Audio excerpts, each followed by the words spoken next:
Assalamualaikum warahmatullahi wabarakatuh. Halo teman-teman, semoga kita semua dalam keadaan sehat ya. Perkenalkan, nama saya Lili Utami dengan NIM 12209193087, jurusan Tadris Ilmu Pengetahuan Sosial, Universitas Islam Negeri Said Ali Rahmatullah Tulung Agung. Pada pembelajaran kali ini, kita akan membahas materi tentang konflik dalam kehidupan sosial untuk kelas 8 SMP MTS. Adapun tujuan pembelajaran kali ini yaitu yang pertama, menjelaskan pengertian konflik. Yang kedua, mengidentifikasi faktor-faktor penyebab konflik sosial.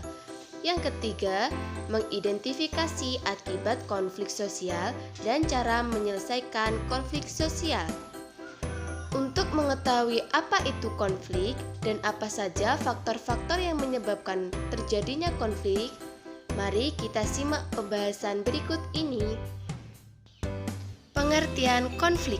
Menurut Kamus Besar Bahasa Indonesia, konflik adalah percecokan, perselisihan, dan pertentangan. Konflik sosial adalah pertentangan antar anggota masyarakat yang bersifat menyeluruh dalam kehidupan. Konflik berasal dari kata kerja Latin configere yang artinya saling memukul. Menurut Surjono Sukanto, konflik adalah suatu proses sosial ketika orang perorangan atau kelompok manusia berusaha untuk memenuhi tujuan dengan jalan menentang pihak lawan yang disertai dengan ancaman atau kekerasan. Faktor-faktor terjadinya konflik. Pertama, perbedaan individu.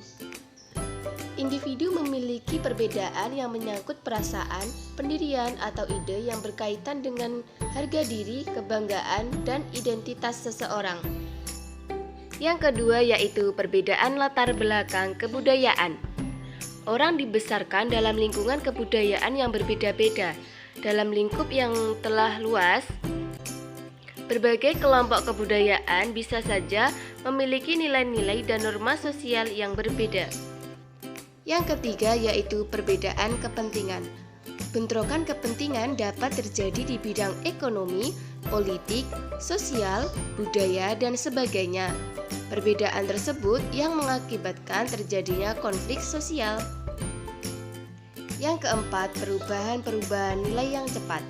Perundang-undangan atau peraturan yang sifatnya mengubah kebiasaan masyarakat biasanya dilakukan melalui berbagai kajian terlebih dahulu.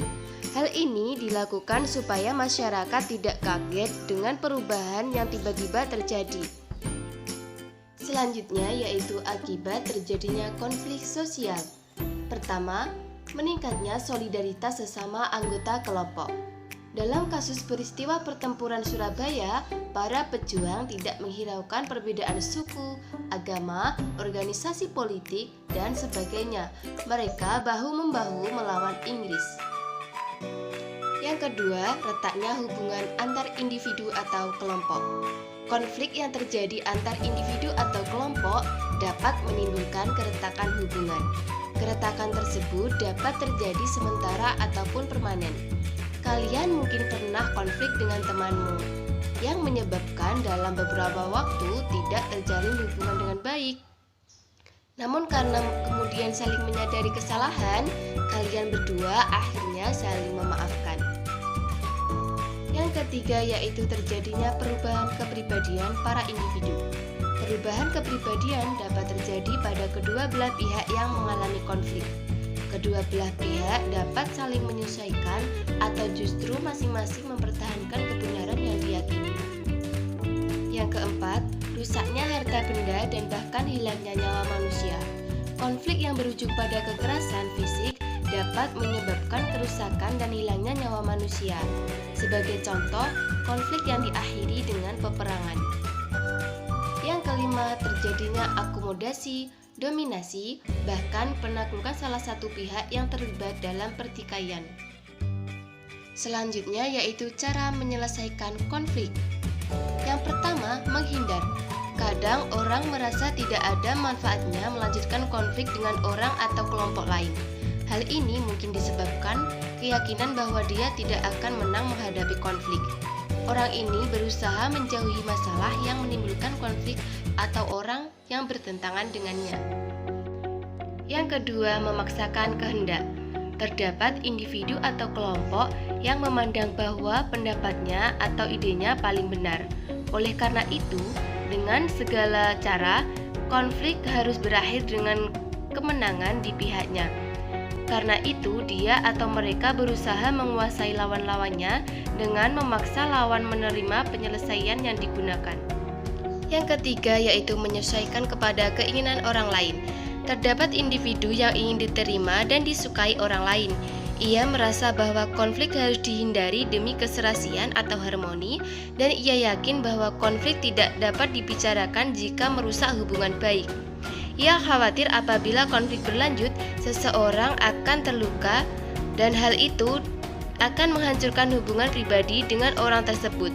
Ia mengorbankan tujuan pribadi untuk mempertahankan hubungan dengan orang lain. Yang keempat, tawar-menawar.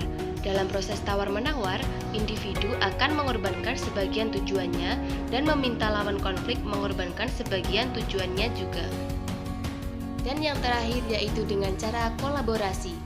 Kolaborasi memandang konflik sebagai masalah yang harus diselesaikan.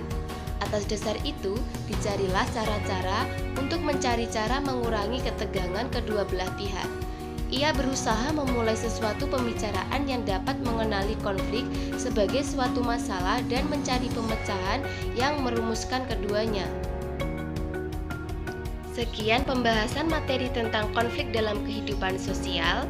Semoga bisa menambah wawasan kita ya, dan kita bisa terhindar dari adanya konflik sosial.